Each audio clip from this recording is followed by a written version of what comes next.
তাহলে মানে এই জিনিসটা আমরা কখন আনবো, যখন বাক্য থাকবে বিশাল বড়, আমরা দেখাবো যে কত বড় বাক্য হতে পারে, রাইট?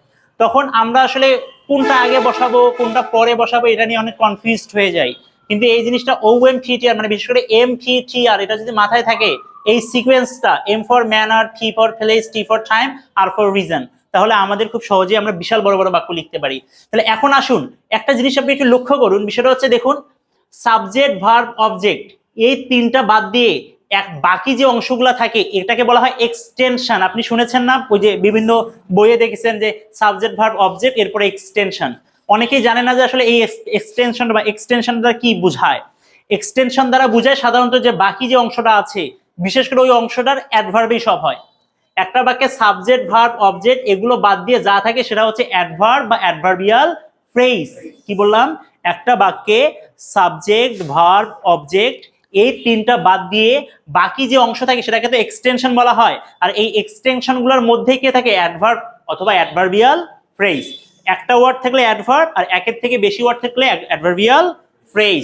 সো এম ফর হচ্ছে অ্যাডভার্ব অফ ম্যানার। এই ম্যানারটা আমি কিভাবে খুঁজে পাবো? যদি আমি হাউ দ্বারা প্রশ্ন করি, রাইট? সে কেমন রে, সে কিভাবে এসেছে, যে হাউ। হাউ দ্বারা প্রশ্ন করলে আমি কি ভাবো? Adverb of manner. তারপর পি ফর হচ্ছে প্লেস, অ্যাডভার্ব অফ প্লেস, এগুলো সব অ্যাডভার্ব। প্লেস কি আমি কি কোথায় বাস করে, তুমি কোথায় গিয়েছিলে, রাইট? তাহলে এটা হচ্ছে অ্যাডভার্ব প্লেস। 3 নম্বর হচ্ছে অ্যাডভার্ব অফ টাইম, টাইম মানেই তো ওয়েন, সময় কখন। আর 4 নম্বর হচ্ছে অ্যাডভার্ব অফ রিজন, আমরা সংক্ষেপে রিজন লিখেছি, ওয়াই মানে কেন বা কি কারণে, এটা আমরা প্রশ্ন করলেই পাবো। সো চলুন একটা আগে বাক্য লিখি, বাংলা বাক্য লিখি। আমার লেখা শেষ না, আপনার লেখাও শেষ। ও, আর একটা দামি কথা এখনো বলিই নাই। আচ্ছা, এখন আমরা আরেকটা জিনিস বলছি, লিখুন, তারপর একটু আসছি। প্রেপোজিশন। প্রেপোজিশন বাংলা অর্থ হচ্ছে কি স্যার জানেন? বিভক্তি। এটা না জানলেও কোনো সমস্যা নেই। সো প্রেপোজিশন আমরা দুইটা জিনিস লিখবো, একটা হচ্ছে ইন। ইন এর বাংলা অর্থ হচ্ছে এ অথবা অ, আর একটা হচ্ছে তে। বাংলাতে পড়েছিলেন এ অ তে। কয়টা বিভক্তি আছে? 6টা বিভক্তি। শূন্য বিভক্তি প্রথমা দ্বিতীয়া, প্রথম দ্বিতীয় তৃতীয় চতুর্থ পঞ্চম ষষ্ঠ, সবগুলো 7টা। দেখুন অফ, অফ মানে কি বলুন তো? র অথবা এর আসছে। ফর, ফর মানে কি বলুন তো? জন্য। আর একটা আছে বাই বা উইথ, দ্বারা, দিয়া, কর্তৃক। ওগুলো যাচ্ছি না, আমাদের অত টাইম নাই, আসছি।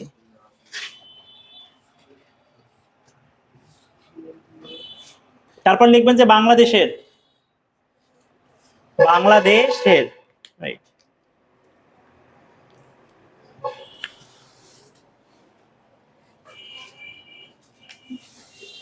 তারপর লিখবেন যে হচ্ছে কলমের।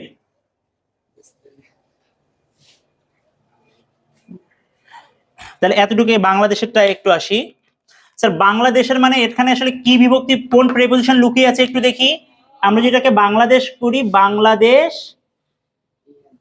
আর সাথে কি আছে স্যার? এর আছে, তাই না?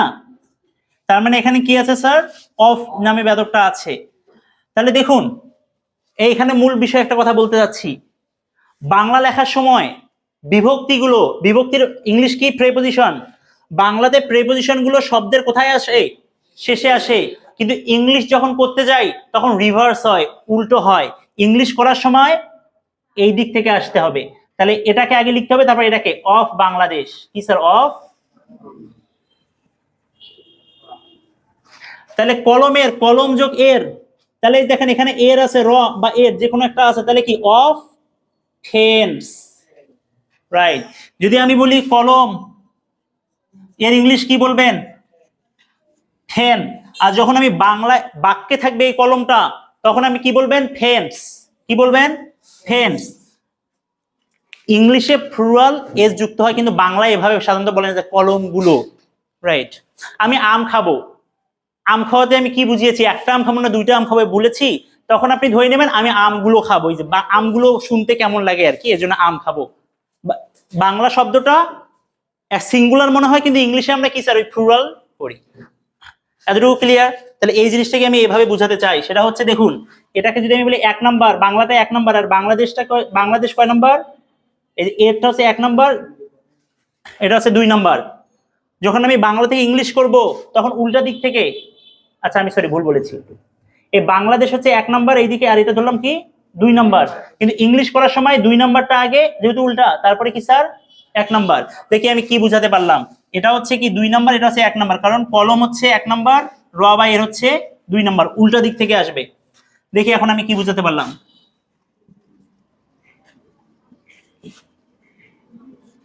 বাংলাদেশের গ্রামের মানুষের ইংলিশ লিখুন। হ্যাঁ হ্যাঁ, বাংলাদেশের গ্রামের মানুষ, বাংলাদেশ মানে বাংলাদেশের।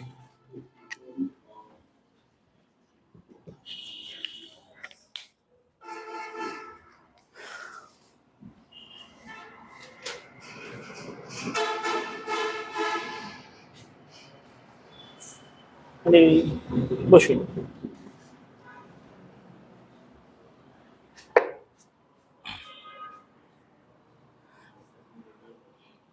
শেষ কি? আচ্ছা, এই পদ্ধতির নাম কি পদ্ধতি বলে বললাম? কারো মনে নাই? শব্দটা ইউজ করেছি, রিভার্স টেকনিক। উল্টা দিক থেকে আসে, রিভার্স টেকনিক। ওই টেকনিকের নাম না জানলে হবে, কাজ করতে পারলেই হলো। তাহলে এখন আসুন আমরা একটু জিনিস দেখি। এখানে কি আছে? র বা এর আছে, তাই না? গ্রামের র বা এর আছে না? র বা এর আছে, রাইট। তাহলে এখন আমরা এটাকে এভাবে করব, এটা হচ্ছে 1 নাম্বার। এই যে র বা এর হচ্ছে কয় নাম্বার? 2 নাম্বার। এই গ্রাম হচ্ছে কয় নাম্বার? 3 নাম্বার। এই র বা এর কয় নাম্বার? এটা হচ্ছে কয় নাম্বার? মানুষ হচ্ছে 5 নাম্বার। তাহলে আমরা ইংলিশ করার সময় কোন দিকে হবে? রিভার্স, মানে আগে 5 আসবে, তারপর 4, তারপর 3, তারপর 2, তারপর 1। দেখি কার মিলেছে। মানুষ ইংলিশ হচ্ছে the people, the P E O P L E, the people. 5 নাম্বারটা আসলো। তারপর 4 নাম্বারটার ইংলিশ কি? র বা এর ইংলিশ কি? র বা এর ইংলিশ কি? Of, of. 3 নাম্বার ইংলিশ কি? Village, VILLAGE। গ্রাম যেহেতু গণনা করা যায়, তাই না? তাহলে এখানে গ্রাম বলতে কি একটা গ্রামকে বুঝিয়েছি না অনেকগুলা? Villages, okay, GES, villages, the people of villages, right. তারপরে আমরা কথা গেল 3 নাম্বার গেল, এরপর কি 2 নাম্বার? 2 নাম্বার হচ্ছে কি? অফ। কার? 1 নাম্বার, বাংলাদেশ। বুঝতে পেরেছেন এই বিষয়টা? এটা খুবই ইন্টারেস্টিং। আমি ফার্স্টে যখন শিখেছিলাম ভালোই তো লেগে কি রে, এটা এভাবে কাজ করে। তার মানে দেখুন, এই দা পিপল হচ্ছে 5 নাম্বার, অফ হচ্ছে 4 নাম্বার, এই ভিলেজেস 3 নাম্বার, এই অফ 2 নাম্বার, বিডি হচ্ছে 1 নাম্বার। তাহলে এখন দেখি এটা কিভাবে করেন। বাংলাদেশের গ্রামের মানুষের ছাগলগুলো, ছাগলগুলো করুন তো দেখি।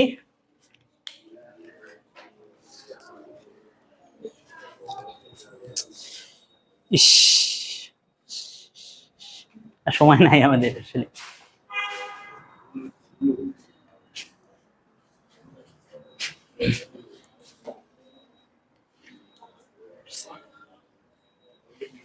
আচ্ছা দেখি, আর আমরা সময় দিচ্ছি না। তাহলে এটা হবে কি স্যার? মানুষের, এই যে শের আবার একটা 6 এর, র বা এর, ছাগল হচ্ছে কি 7, মানে এই ছাগলগুলো হচ্ছে কি 7 নাম্বার অংশ। বা যদি আমি ছাগলগুলো না লিখতাম, শুধু ছাগল লিখতাম, তাহলে আপনি বলুন তো সিঙ্গুলার না প্লুরাল হিসেবে ধরতেন?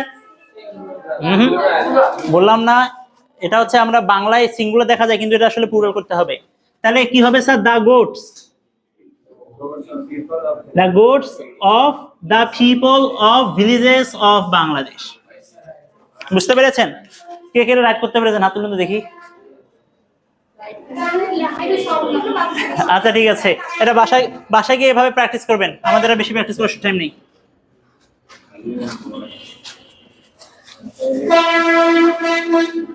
আচ্ছা ঠিক আছে, এখন আমরা একটা বাক্য লিখি। আমার আমার বাংলা শেষ মানে আপনার শেষ। আমরা না, আমরা না, সরি, আমরা জরিনাকে মিস করছি অনেক। জরিনা, হ্যাঁ আসুন স্যার, অবশ্যই। সকাল 7টায় তার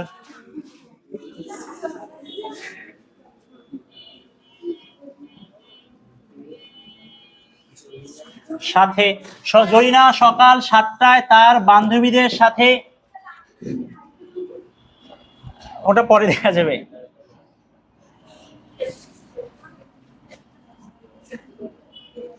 পড়াশোনা করার জন্য,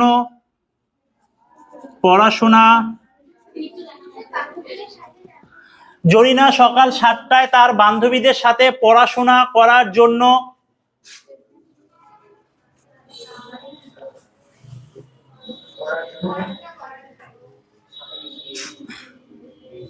বাসে করে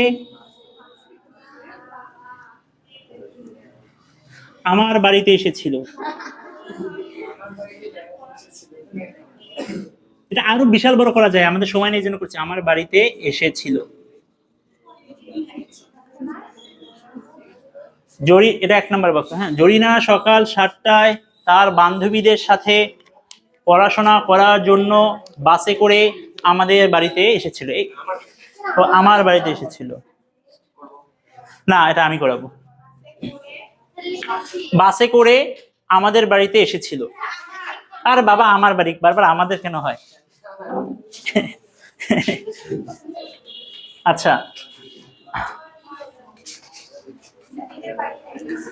এতটুকু বাংলা লেখা শেষ। তাহলে শুনুন, এই বিষয়, এটা কিন্তু খুব একটা ছোট না বা একদম খুব বড় না, মিডিয়াম সাইজের একটা বাক্য। আমরা ইংলিশ কিভাবে করবো, আমরা এই জিনিসটা ফলো করবো, রাইট? কারণ এখানে এমন কিছু জিনিস আছে, আমি কোনটা কখন বসাবো তখন আমার মাথা ঘুরে যাবে, বাবা কোনটা আগে বসাবো কোনটা পরে বসাবো। কিন্তু এই জিনিসটা যদি মাথায় থাকে তাহলে আমরা ইজিলি মানে সুন্দরভাবে করতে পারি। বাট আবারও বলছি, এই একটু পরে বলি আর কি, আগে না বলি। তাহলে আমার মূল কারণ কি, একটা বাক্য যদি আমি দেখি তাহলে আমার কারণ কি, প্রথমে কি বের করব? ভার্ব, সাবজেক্ট ভার্ব খুঁজে বের করব। তাহলে আমরা বাংলা বাক্যে সাধারণত সাবজেক্ট সবার শুরুতে থাকে, তাহলে এখানে সাবজেক্ট কে? জরিনা, এটা হচ্ছে সাবজেক্ট। ভার্ব কে স্যার? আমরা বলেছিলাম সবার শেষে, সবার শেষে, এটাই ফাইনাইট ভার্ব, এটা হচ্ছে ভার্ব, রাইট?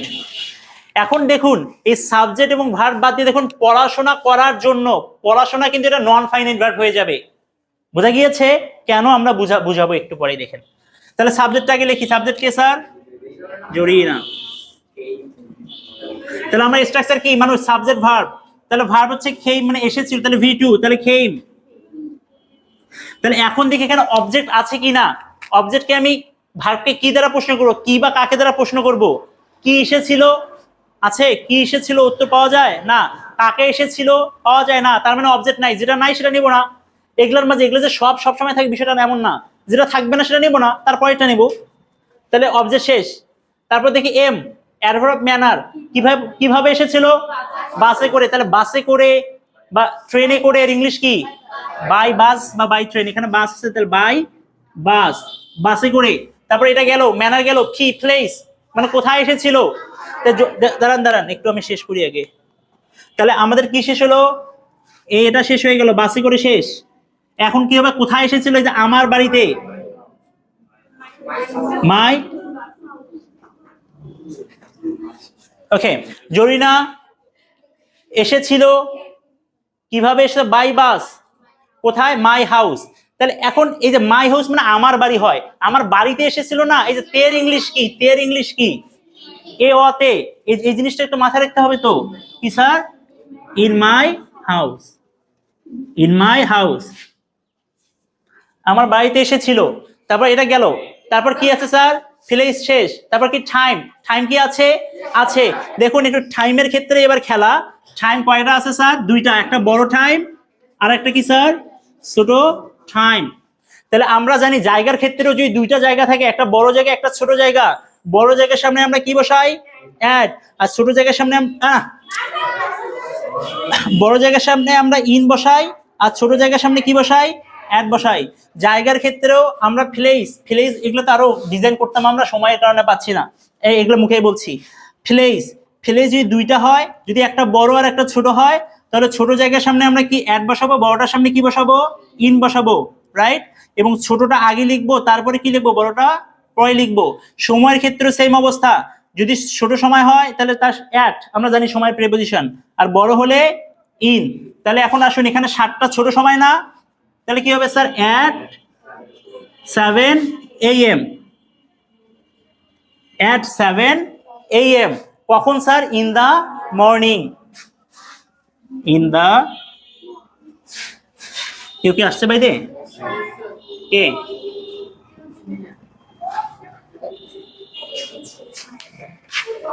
দাবি, হ্যাঁ। ওয়ালাইকুম আসসালাম, আসো।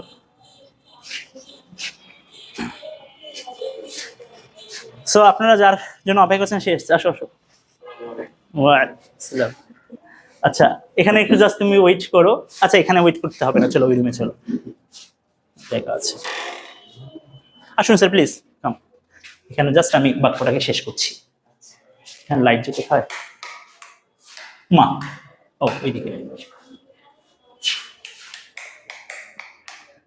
তুমি এখানে বসো, আমি আসছি। বসুন আপনারা।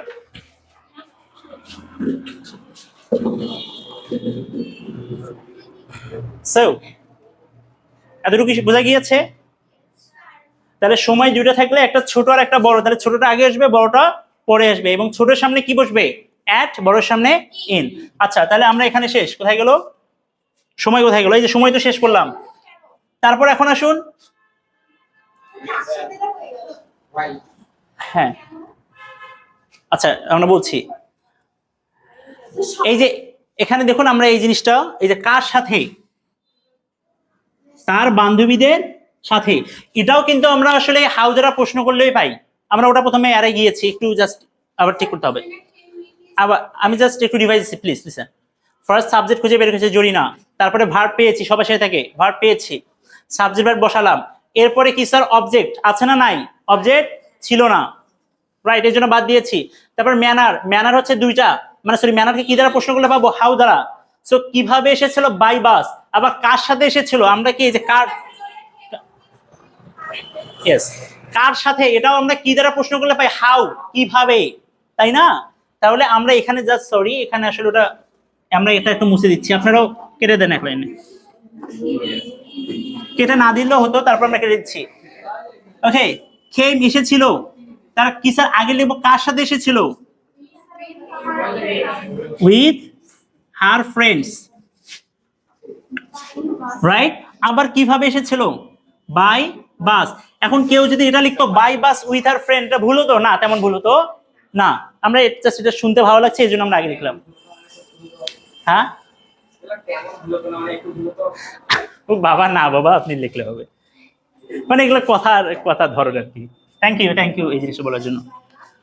বাই বাস এসেছিল, তারপরে আমরা শেষ, ঠিক আছে, বান্ধবীর সাথে গেছে, বাই বাস গেছে। এখন কি স্যার? কোথায় এসেছিল? ম্যানার শেষ, এরপর কি? প্লেস, কোথায়? ইন মাই হাউস অথবা হোম। কখন? স্টপ। তারপর টি, এখন প্লেস গেল কোথায়? এবার টি, টি দেখলাম দুইটা আছে, একটা ছোট একটা বড়, তাহলে আমরা একটু আগে বলছি at 7, এটা এখানে আসে কেন? AM ইন দা মর্নিং, সকালে।